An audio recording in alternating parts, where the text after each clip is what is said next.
मोदी जी से नफरत करते करते वो अब भारत से नफरत करने लगे हैं।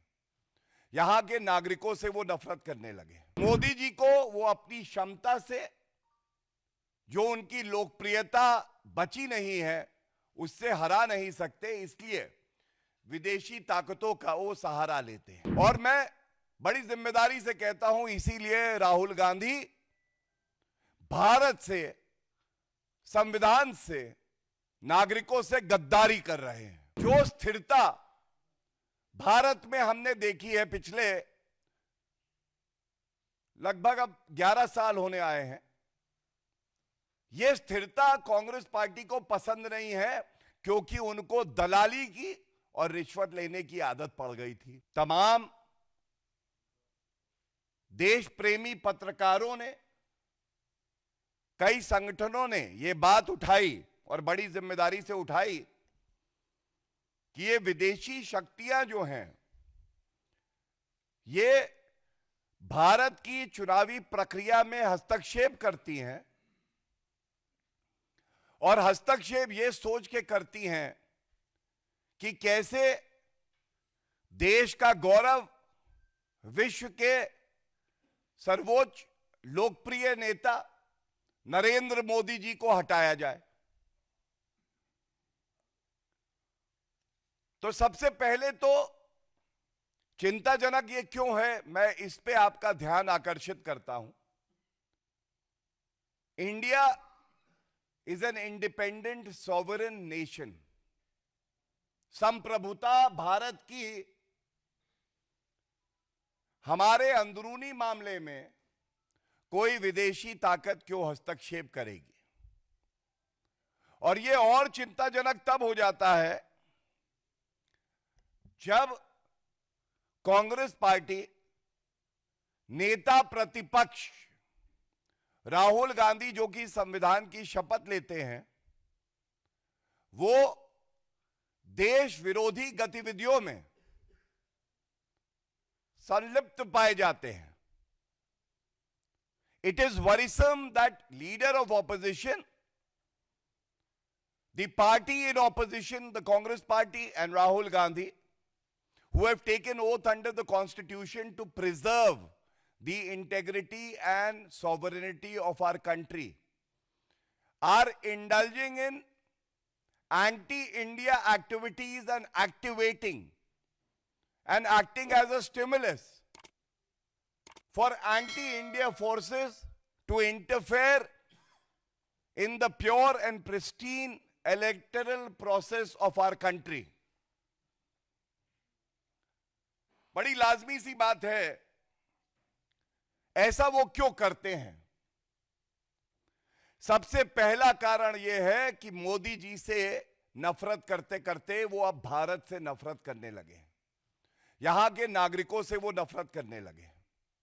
मोदी जी को वो अपनी क्षमता से, जो उनकी लोकप्रियता बची नहीं है, उससे हरा नहीं सकते, इसलिए विदेशी ताकतों का वो सहारा लेते हैं। दूसरा, भारत ने नरेंद्र मोदी जी के नेतृत्व में देखा है कैसे एक मजबूत, सशक्त, अटल नेतृत्व भारत को मिला है।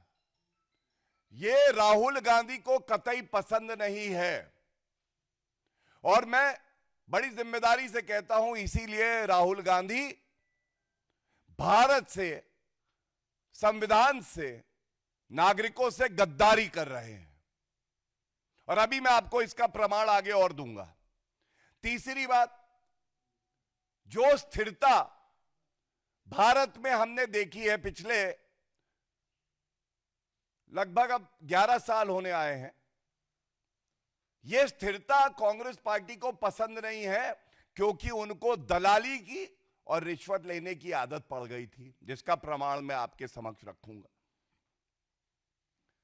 तो अगर कोई यह समझता है कि वो राहुल गांधी और कांग्रेस पार्टी केवल नरेंद्र मोदी जी से नफरत करते हैं, नहीं, आज उन्हें नफरत है हर उस नागरिक से जो अपना वोट डालकर एक मजबूत सरकार चुनता है। They are not only after Shri Narendra Modi ji, they want to destroy the democracy of our country, because India today, under the leadership of Shri Narendra Modi ji, has become a global leader. And this is what Rahul Gandhi cannot tolerate and digest. Now, very importantly, जब Shri Donald Trump जी का यह वक्तव्य आया, 21 million US dollars ये दिए गए क्योंकि भारत की चुनावी प्रक्रिया में हस्तक्षेप करके मोदी जी को हटाना था। तो कुछ ऐसे अखबार हैं, मीडिया वाले हैं, जो कि इस पे लीपापोती करके कवर अप करने लगे। तो ये हमारी जिम्मेदारी यहां बनती है कि सबसे पहले तो हम बताएं कि सही तथ्य क्या है।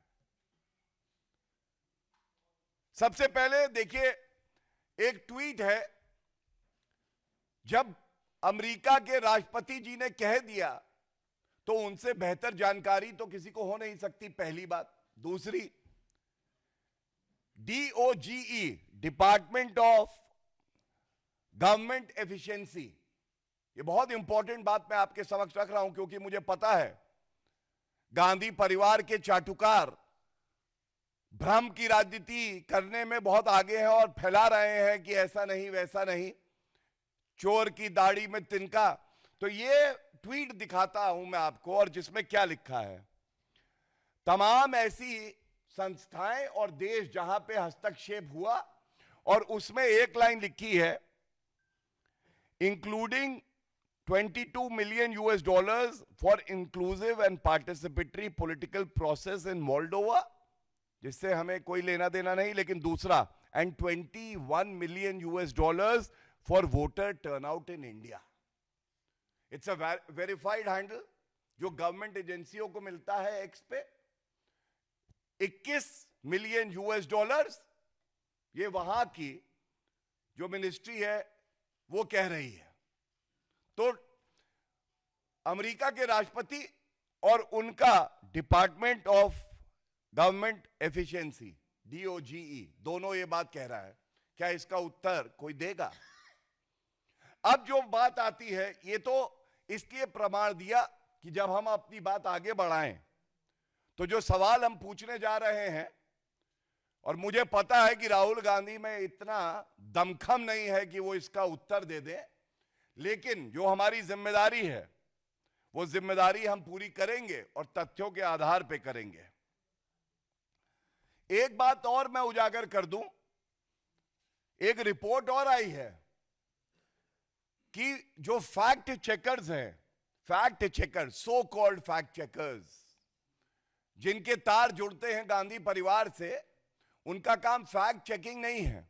उनका काम केवल और केवल जो झूठ राहुल गांधी बोले उसको सत्य बता के और आगे बढ़ाना है। तो इनकी भी फंडिंग हो रही है, और इसीलिए आज सुबह से ये गांधी परिवार के फैक्ट चेकर्स बड़ी अग्रणी भूमिका निभा रहे हैं बताने में कि भाई ये जो 21 मिलियन यूएस डॉलर्स है, इसका भारत से कोई लेना देना नहीं है। अब मैं आता हूं